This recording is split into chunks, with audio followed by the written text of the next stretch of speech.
To our discussion on the Shanghai Cooperation Organization Summit in Astana. We're coming to you live from the capital city of Kazakhstan.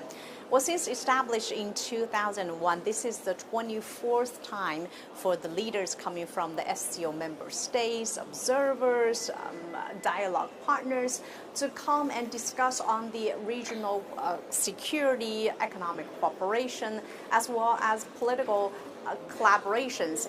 And this year's summit theme was coined as strengthening multilateral dialogue and striving for a sustainable peace and development. And the summit has adopted the Astana Declaration, as well as over 20 agreements were signed during this summit. And one of the milestones would be that to include Belarus as the 10th member of the SCO after Iran joined last year. And join me here at our mobile studio in the media center are two international relations experts. Can I start with you? Can I have your name first? Hello everyone, I'm Yersultan Jansitov. I'm an expert of the Institute of World Economics and Politics. Very nice to have you here. I'm Nina Kospaeva. I'm an expert from Institute of Eurasian Integration. Great, thanks both of you for joining us live here. But before we move into our discussion, I just couldn't help noticing this beautiful cushion and the blankets laid in front of us. I heard this is a part of the No Man game, which is about to hold this September in Astana, right? Yeah, it is planned to September. Talking about what you see in front of us, this is part of our culture. Yeah. That's how even people nowadays, what they use in their daily life, Jastık, kurpe, that's how we call it. Very ethnic, very beautiful. Okay, back to our summit. So as I mentioned, the summit has adopted the Astana Declaration. Can you tell us some of the highlights? First of all, Astana Declaration covers all the questions that Shanghai Organization of Cooperation is following and covering. One of the highlights is the Central Asian region is put in the middle of the SCO. Well, actually, the organization started between the cooperation of China and Central Asian states. Right. Also, there is such a terminology as Greater Eurasia. It's been used for the first time, and it highlights the meaning and the value that the Eurasian region is playing in the world geopolitics now. Right. So it means like all the main processes, like economic development, like political processes, are switching to Eurasian region. And the SCO is the organization that covers most countries of the Eurasian region, and it's expanding rapidly, dynamically. And speaking of Euro-Asian connectivity, I think it all dates back to 2013 when Chinese President Xi Jinping first proposed the Silk Road economic belt, which of course later evolved into what we call the Belt and Road Initiative nowadays. And now it's been 11 years, and I think the BRI, the cooperation, is also still prominent under the SCO framework. Well, definitely, yeah. I think the Belt and Road Initiative and overall transport and logistical routes are the basis of the cooperation within the SCO. Because as becoming a member state in SCO, there aren't any strict political requirements that you have to do. They're more with the economic and being true to the goals of the organization. And talking about Astana Declaration, I also want to outline that, highlight that this declaration is going to be an outline of what the SCO as an organization is going to do in the future, in the upcoming years. Especially in the last 6 months, definitely while Kazakhstan is still holding the presidency.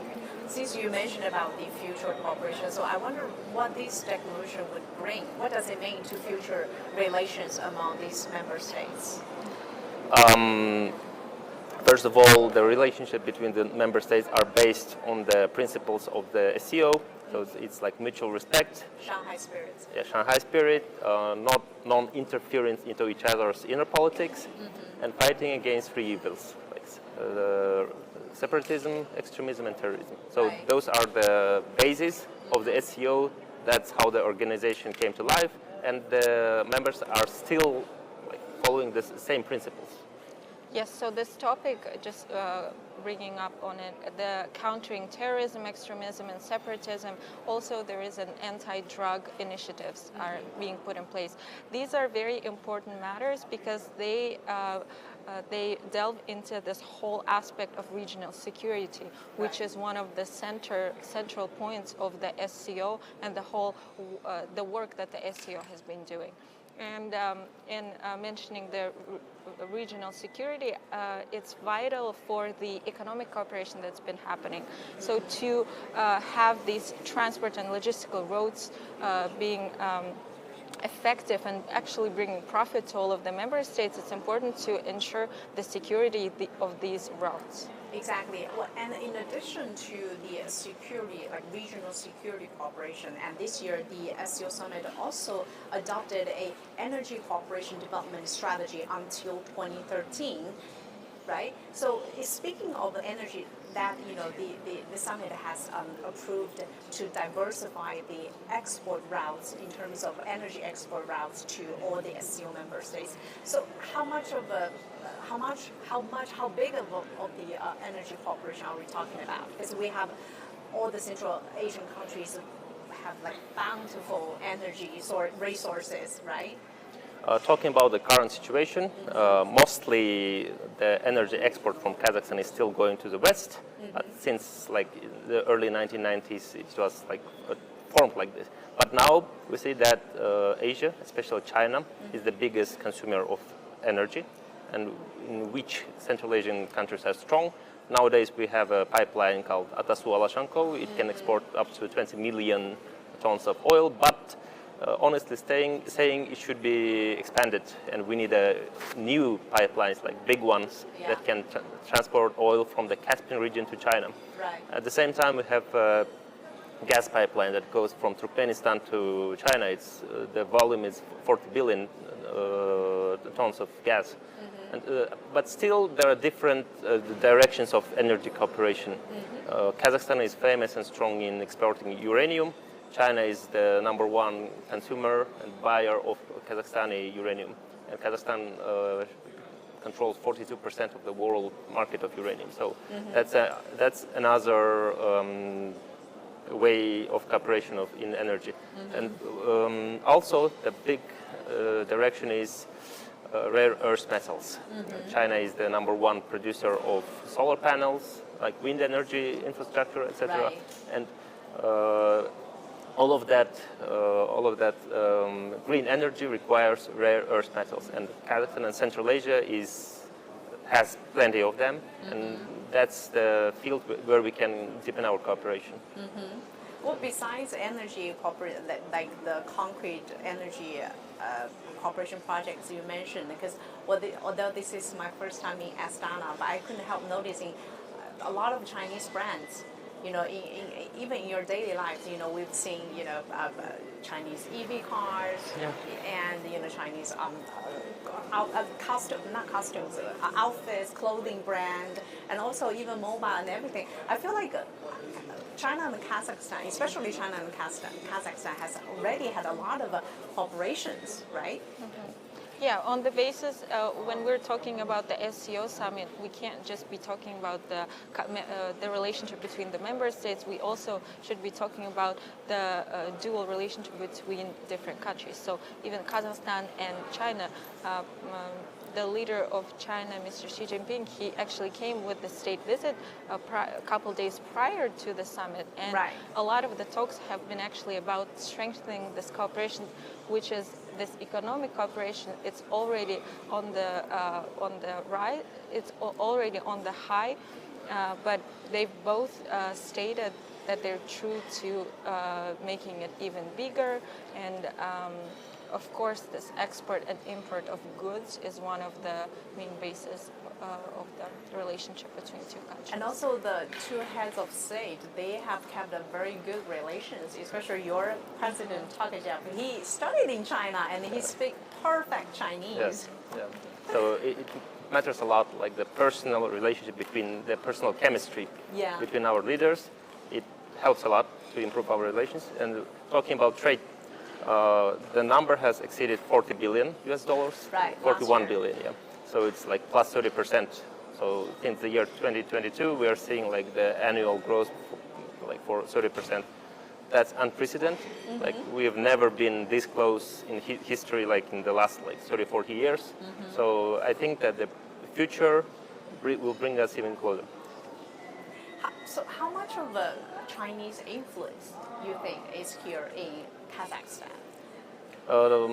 I think that Chinese influence is growing. Mm-hmm. Like it's natural for Kazakhstan to balance like our partners. Mm-hmm. We are really close with Russia, as you know, like historically, and China as being like our biggest neighbor. It's Trading natural partner, trading as well. partner, like the second largest economy in the world. Like China is a superpower, shortly saying, in the world. So it's natural for us to cooperate with China closer. We have historical ties.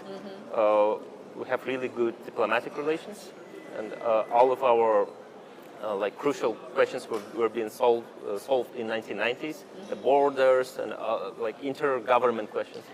So now our countries are demonstrating the ideal way of cooperation between two neighboring countries. Yeah, and I think also both China and Kazakhstan are multipolar world order supporters, especially under the principles of the United Nations, right? And also as well as for the SCO big families, I think most of the member states are holding for the multilateral cooperation. Yeah, I think that's one of the main messages that is being brought out by all of the member states, but especially by Kazakhstan and the Chinese side as well during prior to the visit. This this principle of being true to support of national interests, to cooperation, respect, and mutual trust. Even we can talk about that. And SCO actually having this summit in Astana shows a great potential for a bigger dialogue. The fact that the leaders of the countries are coming here together and sitting at one table and open to dialogue shows that there's great potential for all of the documents that are being signed and all of the projects and all of the desires, ideas, and goals that member states have. As we mentioned that, this year marks the 11th year for China's BRI, Belt and Road Initiative. I wonder, what do you think, how Kazakhstan and other SCO member states have benefited from this initiative? Talking about BRI, the fact that Mr. Xi Jinping has chosen Kazakhstan to announce that global initiative means a lot. It means that Kazakhstan is one of the closest partners and allies to China. And talking about the effects, currently there are 45 projects being implemented, under implementation. The overall volume is like more than 14 billion US dollars. And we see direct impact of the Chinese investment here in Kazakhstan. And the last year in the C5+1 ASEAN summit, also more like 50 billion US dollars were being announced to be invested here in Central Asia. So it really helps out the region, since we're, honestly speaking, we're pretty far from the main economic poles in the world. We're pretty far from the United States, from Europe, from the Asia-Pacific part of China, and this kind of cooperation with the Chinese side really helps to develop our region. And I have to say Kazakhstan is in a very pivotal point in terms of China's BRI, connecting. We're the gates of BRI. Exactly, connecting the Euro-Asia, as you mentioned. Well, next year China is going to take the rotating presidency for the SCO. Can we expect to see you guys in China? Hopefully. Hopefully, yeah. There are a lot of expectations from the upcoming presidency of China. It's very interesting with China being one of the global key players in economy, and for us in particular, for Eurasia, it's really interesting to see which initiatives can the Chinese side bring, and also not just economic or political matters. Also, for me personally, it's interesting how which initiatives can impact the lives of of citizens directly. Maybe some humanitarian projects on the way. This time during this visit, they've opened cooperation between the Chinese universities and Kazakhstani universities, which actually directly influences people. daily lives. So some maybe projects like that would be a nice addition Exactly. to the SCO. Exactly. The Beijing Language University, they opened up Yes. a branch in Kazakhstan, right? Yeah. Yeah. And you mentioned you've studied in China. Yeah. Now the Chinese university are coming to your country. How does that feel? That's great. That's great. Like it makes much easier for us to learn Pick up Chinese language. Mandarins. Here, since we are the close members, Yeah. we need to understand each other's language. We need to understand each other's culture. Historically speaking, we've been connected by the Silk Road. Yeah. So it was like natural and everyday like thing that people were traveling from Central Asia to China and vice versa. We are being interconnected to each other, exchanging knowledge, exchanging technology. So we are like really part of one huge Eurasian region. So now we see that those times are coming back again. Yeah. Which is great. Yeah, and you know, China and Kazakhstan also celebrating its 32nd year Yep. of diplomatic relations, and they've made tourism a part of that celebration, right? And next year, China will host the tourism year for Kazakhstan. So I hope to see you both in China next year. Thank you. Thank you. How would you? One last question: how would you evaluate China's role in terms of promoting the multilateral cooperation under the SCO? Well, China is one of maybe the biggest country in the world that is promoting the multilateral, like multipolar world order. And the main idea of the SCO is that different countries with different backgrounds and with different weight categories, so to say, they can cooperate with each other on the like fair and equal terms. Right. So that's what China is showing to the outside world. Promoting, yes. Yeah, promoting. So this is the principles on which our relationships are based with the Chinese side, and that's the principle on which SCO is being built. So that's the multipolar world that China is promoting. Right. Well, I think on this basis, in this context, we also can talk about the points where Kazakhstani and Chinese side, they come together and they have a similar view. We're talking about here, when we're talking about this regional cooperation, the security, both the Chinese and Kazakhstani side has been true in stating the following of the rules of the United Nations, the protocols and rules of the United Nations, respecting each country, each state and their interests. And I think just seeing eye to eye on these matters is already a huge step towards building this Community with a shared future. That's Yeah. what Chinese That's President right. Xi That's Jinping right. has said. And it's really interconnected with the ideas of the SCO. Yes. Thank you both so much for joining us on the live discussion. Thank you. I really hope to see you both in China for the next Thank year's you. SCO Summit. Thank you. 下次再见。下次再见. See you guys next time. Bye.